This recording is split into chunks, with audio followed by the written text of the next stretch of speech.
네, 안녕하세요.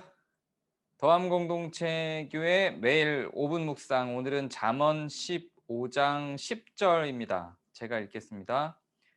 도를 배반하는 자는 엄한 징계를 받을 것이요 견책을 싫어하는 자는 죽을 것이니라. 아멘. 도를 배반하는 것, 하나님한테 불순종하는 거겠죠. 하나님께 불순종하는 자는 엄한 징계를 받는데요. 그리고 견책을 싫어하는 자, 하나님의 안내겠죠. 그 하나님의 안내, 견책, 뭔가 지적을 하면서 혼내면서 하는 안내처럼 보이죠.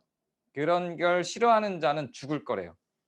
그러니까 이게 어떻게 오해가 되기 쉽냐면 마치 하나님께서 하나님의 말에 불순종하는 자를 즉시로 그렇게 처벌할 것 같은 느낌이 들죠. 그래서 건 바이 건으로 어떤 하나를 잘못됐을 때 그 하나에 대한 결과로서 어떤 문제가 우리에게 발생할 것 같은 불안감이 생기게 만드는 그런 요절이지요. 근데 만약에 견책을 싫어하는 자는 죽을 것이라 그랬는데 이런 식으로 적용한다면 우리는 살아있을 수가 없어요. 한 걸음 한 걸음을 살아갈 수가 없죠. 그래서 이런 설교들이 있잖아요. 일요일 날 주일에 교회를 안 와서 교통사고가 났다. 근데 주일에 교회 안 가는 사람들이 많거든요. 워낙에 많거든요. 굉장히 많아요. 근데 그 사람들이 다 교통사고가 나지는 않아요. 그리고 왜 그렇게 다르게 적용이 될까요? 그런 것들이 공식적인 룰로 그렇게 즉시로 건 바이 건으로 연결되지 않습니다.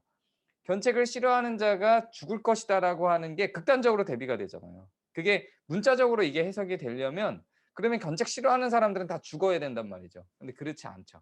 그러니까 여기서 말하는 징계나 혹은 죽는다라고 하는 표현은 지금 즉시로 일이 벌어질 것을 의미하는 것이 아니라 지금 즉시로 그러한 일들이 일어날 것을 의미하는 것이 아니라 영원 가운데에서 벌어질 상황을 의미하는 것이죠.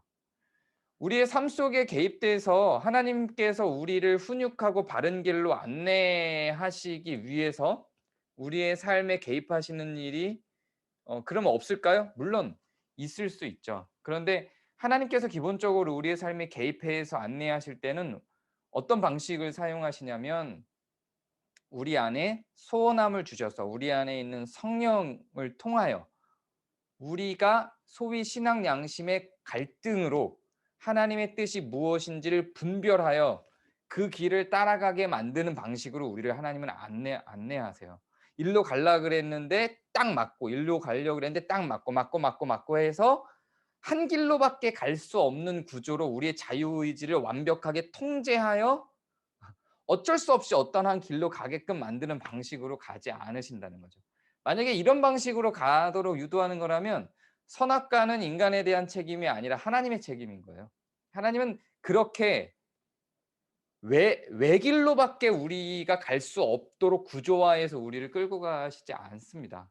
우리가 인생의 경로에서 선택할 수 있는 길을 다양한 방편 속에서 선택할 수 있는 길을 열고 그 선택을 해서 나갈 수 있도록 인도를 하시죠.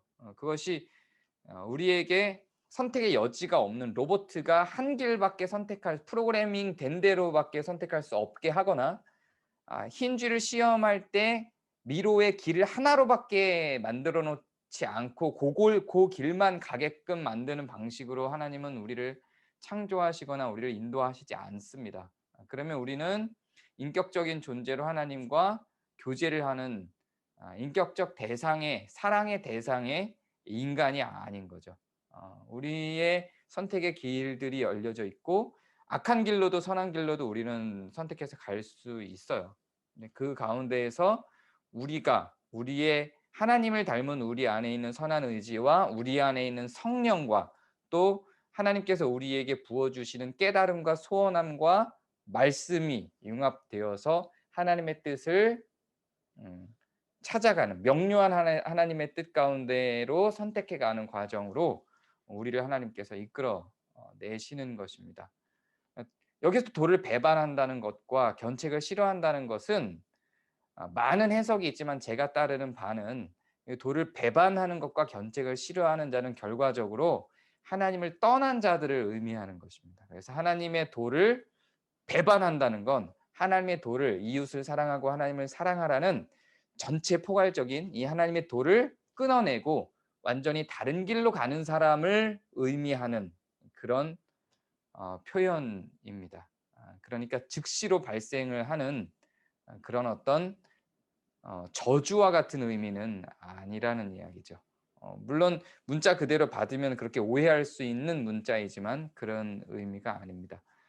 하나님을 두려워하시기를 바랍니다. 두려워하시되 우리가 오늘 하나의 잘못에 대한 대가로 또 하나의 질책을 하시는 분이 아니라 오래 참고 기다리시며 오랜 기다림 가운데 우리를 완성된 하나님의 자녀로서 성장하게끔 만들어내시는 소원함을 주시고 기다리심과 인내하심으로 우리를 성장하게끔 만들어내시고 성장할 때까지 기다려주시는 하나님이심을 신뢰하고 가시길 바랍니다. 오늘 한 가지 잘못했다고 그것으로 인해서 여러분의 인생이 망가지지 않습니다. 오늘 하루도 주님과 동행하며 하나님의 도를 따르고 하나님의 견책을 즐거워하는 하루 되시길 바랍니다. 감사합니다.